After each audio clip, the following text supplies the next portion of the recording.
चलो क्या कि मैं अपने कुछ जीवन बारे कुछ दसा, पर मैनू लगता कि जिहड़ी कवि की कविता होंदी आ वो कशीदी हुई जीवनी होंदी आ।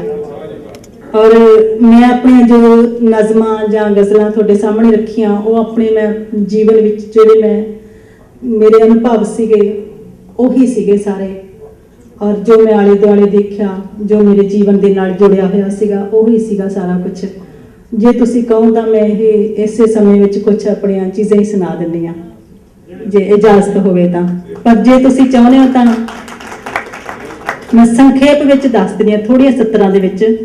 मैं संखेप विच इन्ना कहना चाहुंदी हां कि जिवें हर औरत नूं ही अपने सुपने पूरे करने लिए बहुत संघर्ष करना पैंदा, बड़े दुख सहने पैंदे आ, पर कई बार स्थितियां अनुकूल हुंदियां ने, घरों सहारा मिलदा हौसला मिलदा तां राह थोड़े ਜਿਹੇ सौखे हो जाते हैं। पर जो घर दे भी नाल ना होण, जिवें मैं मेरियां कवितावां विच आया ही आ, मैनूं मेरे ख्याल दस्सण दी लोड़ नहीं, तो मैंने सुपना सिरज लिया कि मैं वड्डी होके कुछ बनूंगी।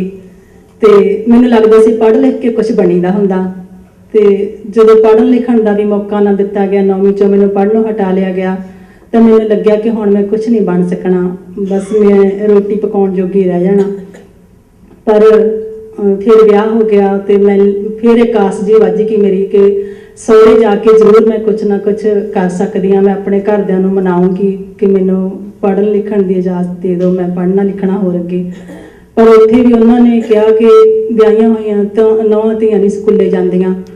सो 12 साल मगरों मैनूं स्कूल जाने का मौका मिला, जो मेरे पति मेरे नाल सहमत हो गए। उदों मेरे बच्चे भी 2 पढ़ते सी स्कूले, तो उस स्कूल फिर मैं पढ़न लग गई। सो यही दिलचस्प गल है कि असीं तिन्ने जाने मैं ते मेरे बच्चे इक्को स्कूल पढ़न जाते सी।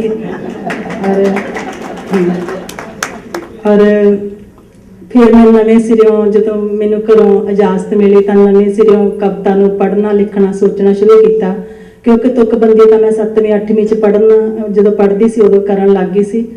ते पर घरदियां ने कापियां पाड़तियां सीगियां, पहला माँ ने पाड़तियां फिर सस ने पाड़तियां। तो फिर नवें सिरों मैं जानी एक कुड़ी का जन्म होया, मैं नवें सिरों जिउणा शुरू किया, किताबां खरीदनियां शुरू कीतियां, घरे अखबार लवाया, 10वीं दीयां किताबां दे नाल नाल चोरी चोरी कवियां दीयां किताबां भी लियाउणियां शुरू करतियां, और बहुत सारे कवियां नूं पढ़िया।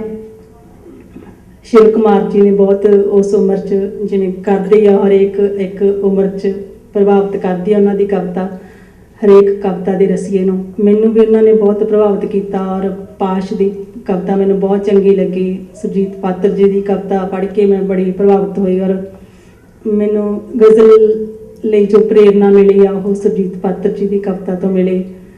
पहला मैं टुटियां फुटियां गज़लां लिखदी सी, पर इन्नी शिद्दत नहीं सी, इहो जिहे रंग नहीं सी आउंदे मेरे शेरां दे विच। उस तो बाद मैनूं लग्गिया कि पंजाबी च भी सोहनी गज़ल लिखी जा सकदी आ।